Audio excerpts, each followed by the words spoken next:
Bom dia, boa tarde e boa noite. Obrigado pelo convite e pela vossa presença. A minha comunicação é um bocadinho lateral e procura entender a reação europeia a esta nova força da China e também da Índia em África.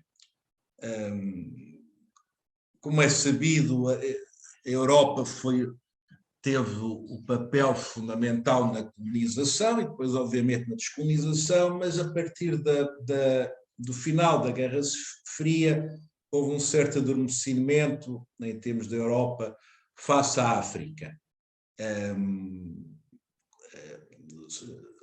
Tiveram importância aquelas teorias que a África, consideravam a África um continente perdido, e, por outro lado, outras teorias que achavam que a Europa não se devia intervir em África porque tudo era visto como neocolonialismo ou pós-colonialismo. E, portanto, todo o espaço ficou aberto para a China e depois, um pouco mais tarde, para a Índia. O caso de Angola foi típico em 2002, quando terminou a Guerra Civil e o país quis começar a sua reconstrução.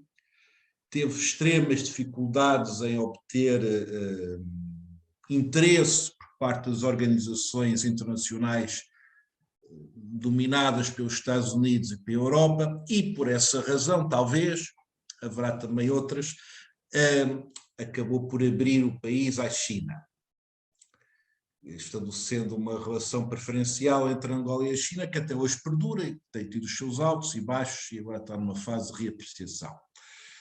Só muito recentemente é que a Europa começou a reagir a esta iniciativa chinesa em África, criando primeiras cimeiras União Europeia, União Africana, um bocadinho à semelhança da FOCAC, que já foi aqui referida, embora preferindo a abordagem também aqui referida entre União Europeia e União Africana e não uma abordagem bilateral.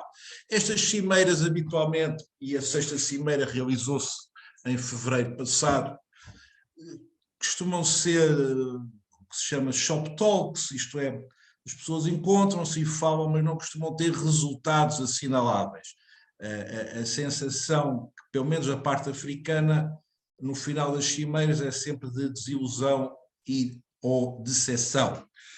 Mas este ano a União Europeia tentou lançar um grande repto à China com a chamada Global Gateway, que Global Gateway é um programa da União Europeia de 150 mil milhões de euros para implementar um programa de investimentos em África. Portanto, procura ser o contraponto à Belt and Road chinesa. E a Europa anuncia muitas esperanças nesses Global Gateway e nesses 150 mil milhões que diz que vai investir. O programa já foi criticado por dizendo-se que apenas é uma reembalagem dos vários anteriores programas europeus e que não traz nada de novo. Isto, por outro lado, tem sido contestado, mas a realidade é que não há uma especial expectativa que domine este programa europeu. Isto é, não se espera que o programa europeu traga um especial avanço, uma especial aceleração da colaboração europeia com a África e muito menos que se contraponha ao que se passa na China. Em primeiro lugar, porquê?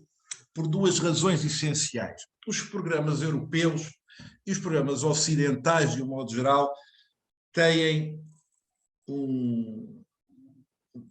pelo meio, surgem sempre os chamados enablers ou facilitadores, advogados, bancos, consultoras, peritos, mesmo às vezes ONGs, que são muito caros e que são uma espécie de intermediários, mas que levam uma boa parte do dinheiro. São conhecidos os casos de muitas ONGs que levantam 1 milhão de euros ou 10 milhões de euros e 90% desse dinheiro é gasto em despesas internas e, portanto, só uma pequena parte é que chega à África.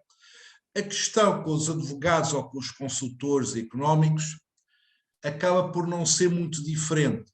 Não é um caso exatamente de corrupção, embora às vezes possa estar numa zona cinzenta, mas é um caso de os preços serem inflacionados, as comissões serem inflacionadas, os países africanos, para terem acesso a esses fundos, a esses planos de desenvolvimento, acabam por ter que pagar uma imensidão de comissões e despesas de estruturação e de reestruturação e de organização e de consultadoria e de auditoria e de todos os supostos sistemas modernos que a Europa usa, mas que é a Europa que os cobre. E, portanto, de 150 milhões, se calhar só metade é que chegará efetivamente à África. E este é um problema, o problema dos facilitadores, muito caros, é um problema que as intervenções europeias em África têm e é difícil sair deles. O segundo problema, já foi aqui focado, é dos chamados strings attached, isto é, a maior parte dos programas europeus têm sempre qualquer coisa mais que está definida, seja a criação de patamares de referentes à legislação de trabalho, seja a criação de patamares referentes aos direitos humanos, seja a promoção da democracia, tudo valores que não são discutíveis, valores que todos defendemos, mas que na realidade criam obstáculos ao interesse africano, porque consideram estes strings attached sempre uma forma de neocolonialismo europeu. E, portanto, sempre que surgem estes géneros de investimentos e que vêm com uma série de estándares atrás, os países africanos tendem a não seguir. Aliás, foi uma das razões porque Angola não avançou com negociações em 2002, 2003 com o FMI e preferiu a China, que consideraram as exigências do FMI muito excessivas. Apesar disto, o que nós podemos, portanto, neste momento, o sucesso destas iniciativas europeias é muito discutível.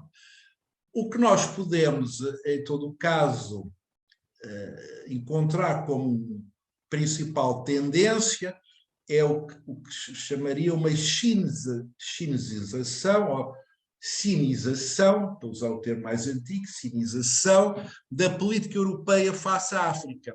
Tal como a China procurou fazer empréstimos, fazer investimentos em África, a Europa agora veio a correr de alguma forma imitando a China, embora com estes dois problemas.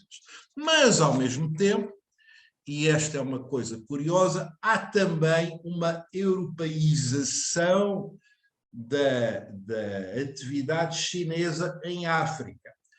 A velha ideia chinesa que ia para a África, mas não tinha, era uma relação win-win, não havia strings attached, e emprestavam o dinheiro, faziam as suas construções e tudo correria bem, também se está a mudar e está a obrigar a uma europeização da presença chinesa. Há quem defenda que a China está a evoluir na sua learning curve, na sua curva de aprendizagem em África. Porque surge um problema, que também já foi aqui abordado hoje, que é o problema da dívida chinesa. Que é, aliás, um problema que não é novo, não foram os chineses que inventaram, a partir do século XXI, um problema de dívida africana à China. Nós sabemos, já no século XIX, no século XX, que quando se estabelecem relações financeiras entre os países centrais e países periféricos, surgem problemas de dívida. Quando os ingleses financiaram a América Latina no século XIX, o Baring Brothers ia falindo no final do século XIX devido a problemas de dívida da Argentina.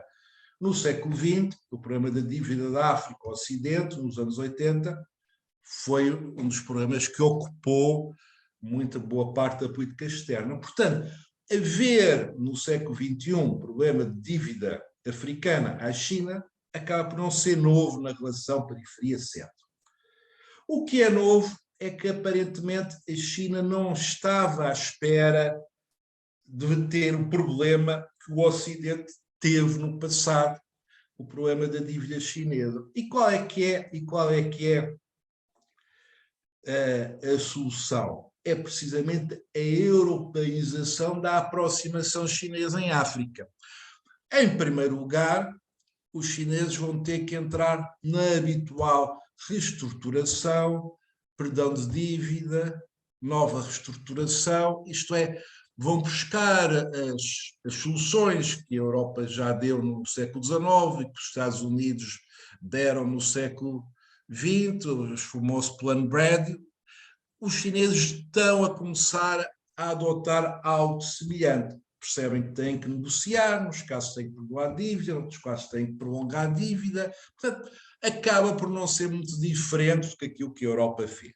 Por outro lado, é impensável, ao contrário do que muitos acenam, a China chegar à África e executar hipotecas sobre portos, ou sobre cidades, ou sobre caminhos de ferro, porque isso geraria sempre um backlash, uma contraposição africana face aos chineses. Portanto, não é possível ir executar as grandes hipotecas. Então, o que está a acontecer? Acaba por ter que surgir uma influência política indireta chinesa em África. Os chineses vão a pouco e pouco, ainda além da tal exigência, mera exigência da One China Policy. Isto é, já não basta exigir que os países africanos não reconheçam Taiwan como único string attached à intervenção chinesa em África, os chineses começam a também acabar por querer controlar o processo político minimamente nos vários países para garantirem que as suas dívidas são pagas. Não é muito diferente do que a política europeia, a chamada política da canhoeira, só que agora já não se mandam os barcos com os canhões para executar as dívidas, mas não é muito diferente do que os europeus e os americanos fizeram no passado. Portanto, curiosamente, o que se nota, podemos dizer, numa análise estrutural, há uma certa convergência de políticas dos centros em relação à África. Por um lado, a Europa procura imitar a China anunciando grandes pacotes de dinheiro, mas, por outro lado, a China começa a defrontar-se com os mesmos velhos problemas do passado, dívida que não é paga, e vai ter que tomar o mesmo tipo de decisões. Por um lado, reestruturações de dívida, por outro lado, acompanhar o processo político para não existirem demasiadas agitações que impeçam o pagamento de dívida. E é nessa medida que a África se vai novamente tornar um campo de contenda entre este triângulo, a que, de facto, com o primeiro-ministro Modi agora se junta à Índia e também, como já foi referido por um colega antes, também a Turquia, curiosamente, mas em que as soluções vão ter que andar sempre à volta disto. Como fazer investimento, mas garantir o retorno desse investimento, e como ter alguma influência no processo político sem parecer um certo tipo de pós-colonialismo, neocolonialismo, ou o que é que seja. Sendo certo que ambas as coisas são fundamentais, porque a história neste aspecto acaba por se repetir. E, portanto, o que nós estamos aqui a assistir é um processo de, por um lado, competição renovada entre a China, a Índia, a Turquia e a Europa, mas, por outro lado, de convergência de políticas por razões estruturais. E é isso que são as minhas principais conclusões e as que queria partilhar hoje convosco. Muito obrigado pela vossa atenção e passo agora a palavra ao próximo palestrante.